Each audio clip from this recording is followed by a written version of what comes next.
Hello दोस्तों, आप लोग कैसे हैं। मैं उम्मीद करता हूं कि आप लोग अच्छे होंगे। तो मैंने अपना पहले वीडियो में डाला था 1773 का रेगुलेटिंग एक्ट, और आज मैं आया हूं 1784 का पिट्स एक्ट लेकर। 1784 का पिट्स एक्ट, पिट्स इंडिया एक्ट भी बोलते हैं इसको। तो पिट्स का मतलब जान लीजिए कि पिट्स का मतलब होता है क्या। ये इंग्लैंड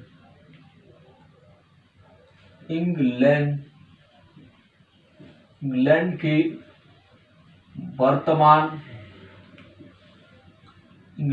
वर्तमान PM William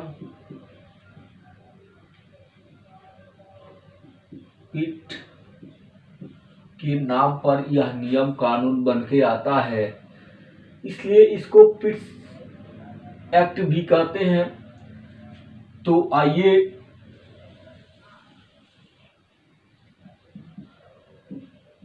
east India company पर पूरी तरह से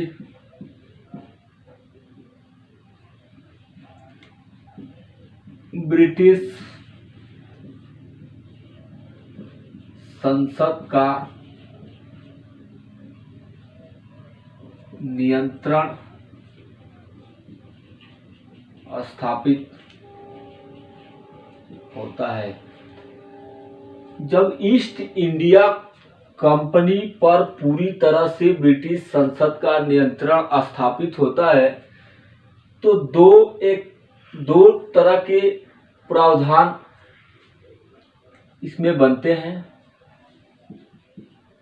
इसी एक्ट में दो विभाग बनाने की बात की गई थी।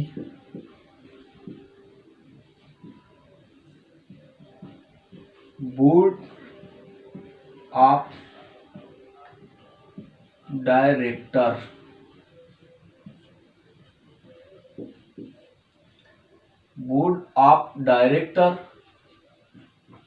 Board of controller. इसी एक्ट में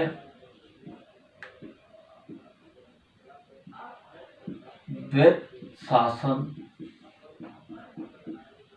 की शुरुआत बंगाल में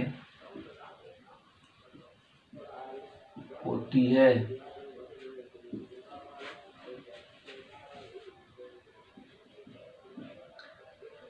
इसी एक्ट के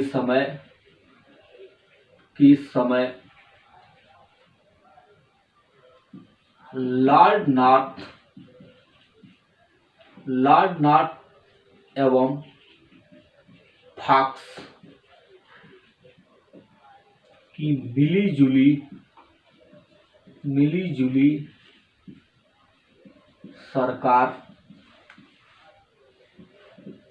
किसी भारतीय मामलों के लिए गिर गई थी।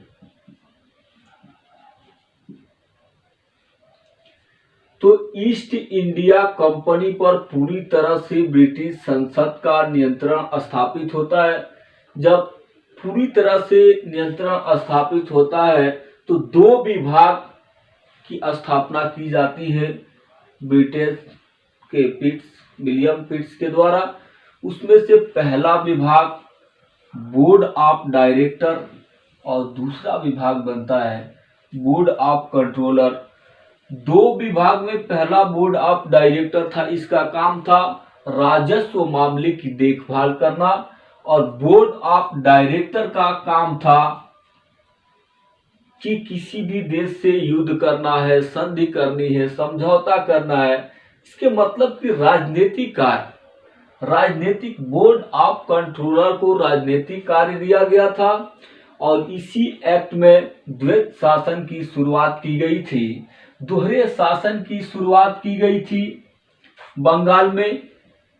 इसी एक्ट में लॉर्ड नॉर्थ एवं फॉक्स की मिलीजुली सरकार किसी भारतीय मामले के लिए गिर गई थी, डबल इंजन की सरकार गिरी थी। ये पहला और आखिरी मौका है जब भारतीय मामलों के लिए ब्रिटिश की सरकार गिरी थी। जब यह सरकार गिरती है तो विलियम पिट्स प्रधानमंत्री बनते हैं, और जब विलियम पिट्स प्रधानमंत्री बनते हैं तो वही 1784 का पिट्स एक नियम कानून बना के भारत भेजता है। उसी भारत जब भेजता है तो दो विभाग की स्थापना करवा के भेजता है, बोर्ड ऑफ डायरेक्टर और बोर्ड ऑफ कंट्रोलर। द्वैत शासन की शुरुआत द्वैत शासन की शुरुआत बंगाल में द्वैत शासन की शुरुआत की गई थी। द्वैत शासन का मतलब एक बोर्ड ऑफ डायरेक्टर पहला था और दूसरा बोर्ड ऑफ कंट्रोलर था। ये दो शासन मतलब राजस्व मामले के लिए अलग और बोर्ड ऑफ कंट्रोलर के लिए अलग। तो एक ये शासन और एक ये दोनों मिलकर द्वैत शासन की शुरुआत होती है। इसी एक्ट में लंदन में इसी एक्ट में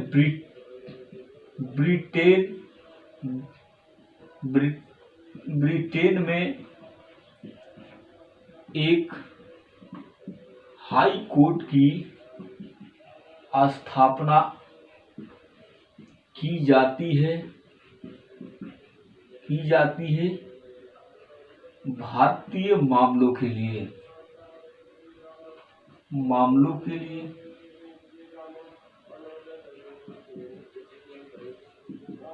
इसी एक्ट में भारतीय मामलों के लिए एक हाई कोर्ट की स्थापना लंदन में की जाती है।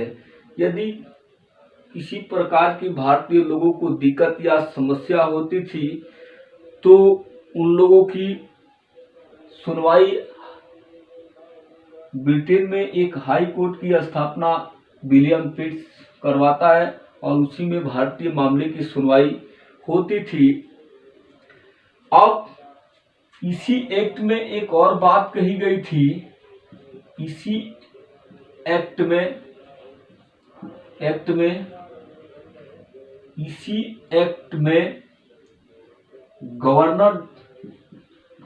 गवर्नर के परिषद में सदस्यों की संख्या 4 से घटाकर 3 अब कर दी गई।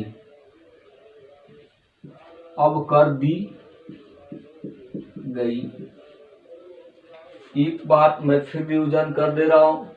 1784 का पिट्स एक्ट, पिट्स का मतलब होता है ये ब्रिटेन के तत्कालिक प्रधानमंत्री का नाम है। तो ये इंग्लैंड के वर्तमान पीएम विलियम पिट्स के नाम पर यह एक्ट आता है। इसी एक्ट में ईस्ट इंडिया कंपनी पर पूरी तरह से नियंत्रण स्थापित हो जाता है ब्रिटिश सरकार का। जब पूरी तरह से नियंत्रण स्थापित हो जाता है तो ब्रिटेन की सरकार ने इस बंगाल को संभालने के लिए 2 तरह के विभाग की स्थापना करवाता है। जो ईस्ट इंडिया कंपनी पर देख रेख करती थी या राजस्व मामले की देख रेख करती थी उसको बोर्ड ऑफ डायरेक्टर कहा गया, और जो राजनीतिक कार्यों पर नियंत्रण करती थी उसे बोर्ड ऑफ कंट्रोलर कहा गया था। तो इसी एक्ट में बोर्ड ऑफ डायरेक्टर और बोर्ड ऑफ कंट्रोलर 2 नए विभाग की स्थापना की जाती है। इसी एक्ट में द्वैत शासन की शुरुआत, द्वैत शासन का मतलब दोहरा शासन, दोहरा शासन, उसमें एक बोर्ड ऑफ डायरेक्टर था और दूसरा बोर्ड ऑफ कंट्रोलर था। और इसी एक्ट के समय लॉर्ड नॉर्थ एवं फॉक्स की मिलीजुली सरकार भारतीय मामलों के लिए गिर गई थी। यह पहला और आखिरी अवसर था जब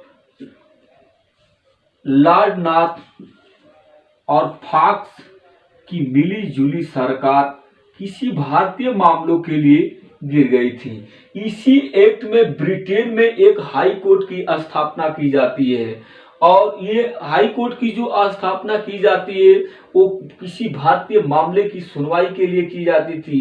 यदि भारतीय मामले की सुनवाई बंगाल में नहीं हो पाती थी तो वो सीधे सीधे ब्रिटेन भिजवा दिया जाता था मैटर को, और वो मैटर की सुनवाई के लिए विलियम पिट्स ने एक अलग हाई कोर्ट की स्थापना करवाता है। तो इसी एक्ट में एक हाई कोर्ट की स्थापना की बात की गई थी ब्रिटेन में।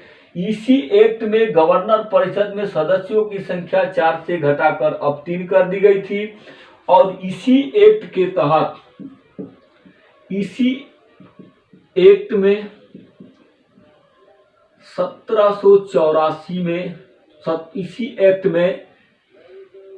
एक्ट में 1784 एक्ट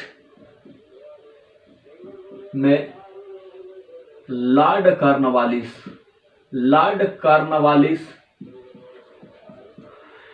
कॉर्नवालिस को बंगाल का दूसरा गवर्नर जनरल बना के भेजा गया था।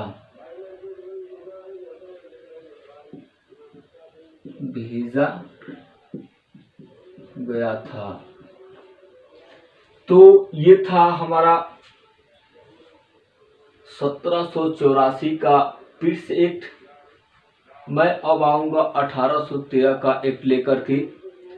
यदि आपको वीडियो अच्छी लगती है तो शेयर करिए और सब्सक्राइब करिए और विस्तार करिए मेरा